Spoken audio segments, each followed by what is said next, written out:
It's rare that I have a guest who lists her occupation as homemaker. Dawn Johnson has also been a home child care provider for 26 years. That would be in her home. And she's a mother of 7 in her own Nekoosa, Wisconsin. Never heard of Nekoosa. Dawn, I'm sure that's a wonderful place.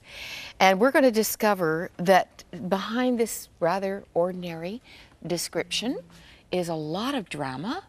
And actually, I first read about you in a book called Modern Day Miracles.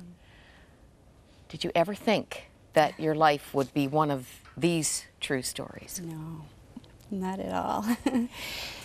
You have how many biological children? I have 3 biological children.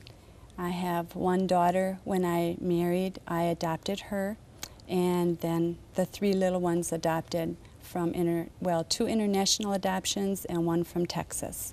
Married 26 years to Tom.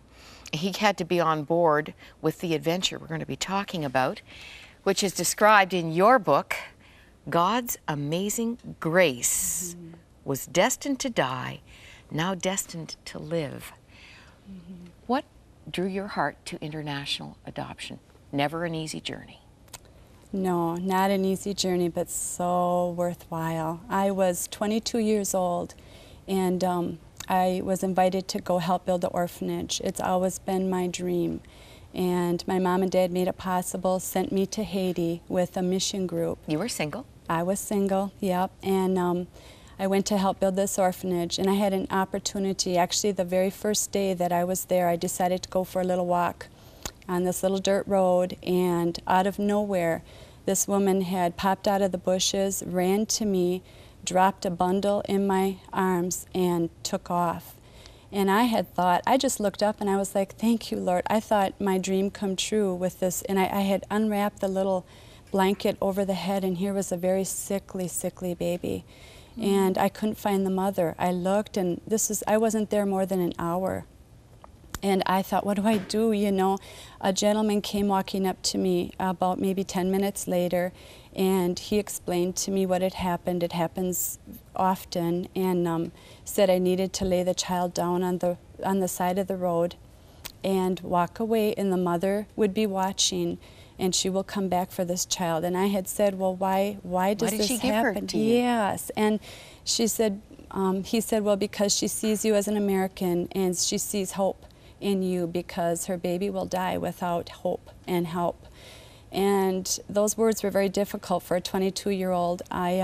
He said I needed to lay it down. I couldn't do it. I mean, I didn't have understanding, and I was just sick to my stomach, and my heart just ached, and I looked down at this little bundle, and I just thought, man, you know, I can't do this. And he could sense that. He just pried my fingers one by one off this little baby and took it from me, laid it on the side of the road, and then took my hand and walked away. And we walked a little bit down the road, and he said, now you watch. And sure enough, this mother came back.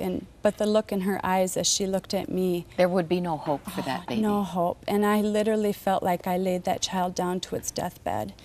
And but the Lord used it in a very strategic way, because in my heart some seeds were being planted, and some seeds were beginning to grow that I didn't at the time even understand. And did you make a vow that day? I made a vow. No, that day I didn't understand, but I knew something happened within me. The day I made a vow was the day I was building. I went back and continued building on the orphanage a few days, and a gentleman came in on this little vehicle, and he was asking for help to take his sick child to the hospital. And I volunteered, so I held this little sick baby, and we went to the hospital together. And in that hospital, when I walked in and they took care of the child, and it was so remote, it was so sad, it was so, I just looked around and I just thought, my God, you know, and they took us on a little tour. The first thing I saw that I laid my eyes on was this little baby boy in a makeshift crib with a big boulder rock was hanging from his leg, with a rope had been tied around his ankle with this rock, and he was in traction from a bad break. And you know, just and but as we were going to leave the hospital, there was one room they did not show. And this room is what made me where I'm at today. I asked, I said, so what is in that room? And the gentleman said, well, since you asked, we'll show you. And he opened this door, and inside this door, it was just, it was very dark. It was a dirt floor. There were no windows. And there were babies laying shoulder to shoulder, crib to crib, some on the floor, some in the cribs. And what got to me is all of these babies, they were alive. They were just looking. There was not one sound. And I asked, I said, what is this? And he said, this is our dying room. And I stood there and I was like, wow. He said, so many children come to this hospital and get left because there's no, people can't care, they can't feed, and they have these babies and we can't take them all in. And I recall, I kind of turned numb that moment, but I looked down at this one child I caught eyes on. And in amongst the no sound, you could have heard a pin drop, but I heard cries of helplessness and death and just abandonment. And I heard these cries from this little baby that I locked eyes with that day. And our hearts locked, and I made a promise to that little one. I said, I promise one day I will make a difference for children like you. One day, I promise. And that day, I made a promise to myself and to the Lord that, please, one day, Lord, help me to help those that can't help themselves. And that was a change in my life. That I came home from that trip different. I came home with purpose and just with a destiny that I wanted God to help me meet, and He has. How did He lead you to little Grace?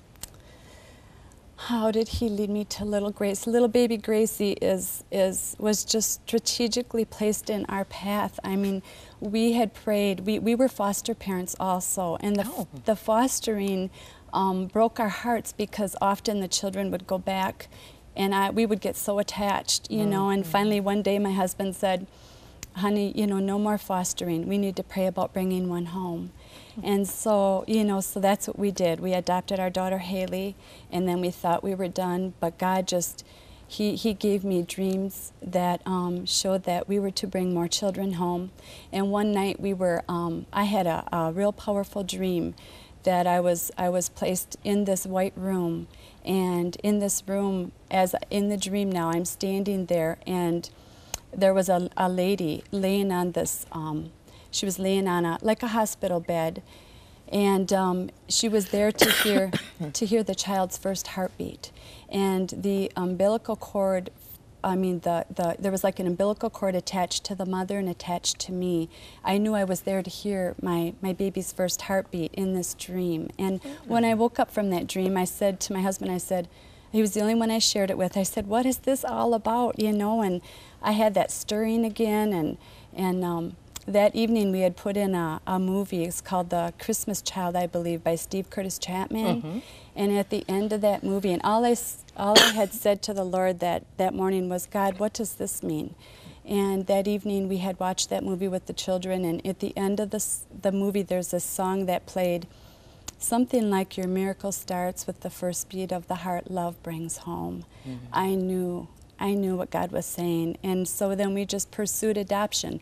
And again, and the Lord directed us to Ethiopia, and Gracie, we had no idea what was coming our way. We just knew she was to be a Grace, and I had no idea why. I thought... You actually knew that would be her name? Everywhere I went, I would come across this name, Gracie, and to the point where I said to my husband, I said, I believe our next little dog is going to be Gracie. I had